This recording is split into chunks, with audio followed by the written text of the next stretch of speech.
colegas falaram, fique à vontade, mas eu queria falar com você de Barcelona e de uma onda de protestos que está tendo lá contra turistas, manifestantes xingando e atacando turistas, inclusive até com pistolinha de água. Eles estão reclamando do grande número de visitantes que a cidade tem recebido, do impacto do custo de vida e na qualidade de vida da população local. A Prefeitura de Barcelona destacou as medidas recentes para reduzir o impacto do turismo de massa, como o aumento de taxa turística noturna para 4 euros e a limitação do número de passageiros de navios de cruzeiro por lá. Só que quando a gente vê aqui os destaques, inclusive o lema do grupo falando aqui, basta, ponhamos limite ao turismo, e essa história das pistolas de água molhando ali visitantes que estão comendo em restaurantes, também parados em frente de hotéis, esses manifestantes gritando frases como fora turistas de nossos bairros e que Barcelona não está à venda. Como que você vê essa movimentação em Barcelona também, Jamil?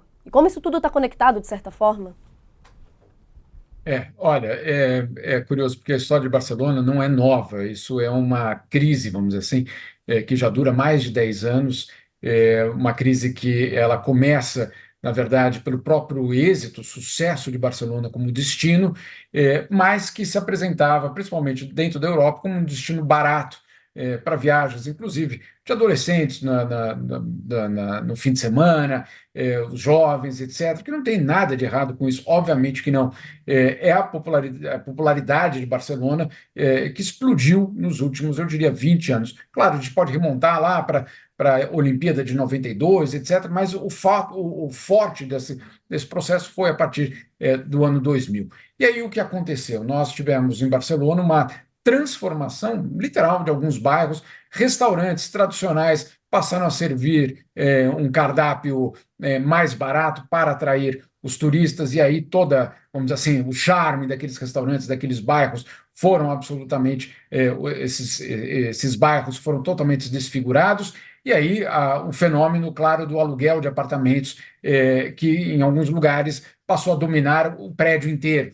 O resultado disso foi uma explosão nos preços de aluguéis e a expulsão, basicamente, da população local de alguns desses bairros. Então, isso já é um tema há, eu diria, anos em Barcelona, não é novo. Inclusive, tem um debate muito curioso no próprio time do Barcelona, no próprio estádio do Barcelona, porque ir ao jogo do Barcelona passou a ser mais um evento turístico da cidade. E aí o que acontece é que o Barcelona não tem mais torcedor, tem público, né? Tem plateia. E aí, claro, a gente sabe, para quem acompanha futebol, a gente sabe que tem uma diferença entre plateia e torcedor, né? Então tem todo esse debate acontecendo em Barcelona de uma forma muito clara em relação ao turismo, à expulsão dessas pessoas do centro da cidade. Agora, não há nenhuma dúvida de que existe um cruzamento aí de uma certa, eu diria, xenofobia, porque basta que esse turismo seja de alta renda, que aparentemente ele já não é mais um problema. Então, sim, existem algumas coincidências nessa relação. Lembrando só que, claro, no caso da Espanha, a Espanha está a ponto de passar a França como o maior destino de turismo no mundo, pelo menos até o final da década, essa é a projeção. Já superou, imagina só um país do tamanho da Espanha, já superou os Estados Unidos em termos de destino de turismo. Então, é de fato um debate. Para você ter uma ideia, Natália, uma prefeita de Barcelona, há uns anos, a campanha eleitoral dela era baseada nisso, que ela iria limitar o número de barcos, ela iria limitar os preços, etc., para tentar garantir uma certa lógica para a população local. Mas isso, obviamente, não funcionou e a população de Barcelona começa a viver essa situação de uma forma mais intensa, com esses atos que, obviamente, chegam a ser complicados, né? Você disparar água num turista que está ali, basicamente deixando também dinheiro na sua cidade, tem toda uma Jamil, controvérsia em relação a isso. você faz um parêntese aí em relação que distingue o turista mais humilde daquele endinheirado, né?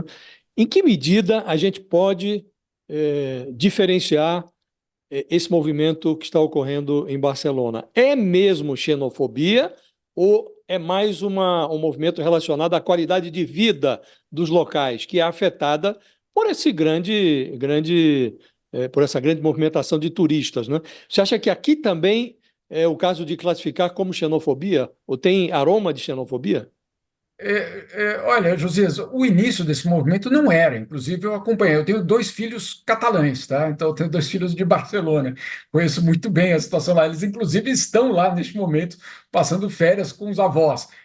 Mas a origem desse movimento não era, não dava para identificar nenhum tipo de xenofobia, nenhum tipo de, eu diria, repúdio ao estrangeiro. Era muito mais uma questão de proteger o bairro, de proteger Claro. não o bairro, o prédio, etc., mas proteger a forma de vida do espanhol, principalmente do catalão ali naquela região, que é muito específica, né? Tem todas as suas peculiaridades. Agora, o que sim veio acontecendo é, obviamente, pitadas de xenofobia, de racismo dentro desse pacote. Por que que eu digo isso? Porque ninguém fala, a crítica não é em relação ao turismo de luxo, não é em relação a, talvez, a estabelecimentos que estão ali gerando, claro, muitos impostos, mas também trazendo turistas muito endinheirados.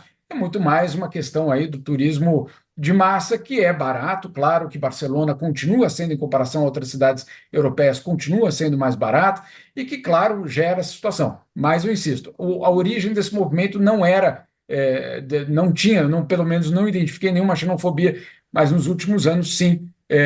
Ali você mistura com vários outros debates, inclusive econômicos do país, inclusive com a questão da independência da Catalunha, ali tudo se cruza e você tem hoje uma situação que, claro, chega a ser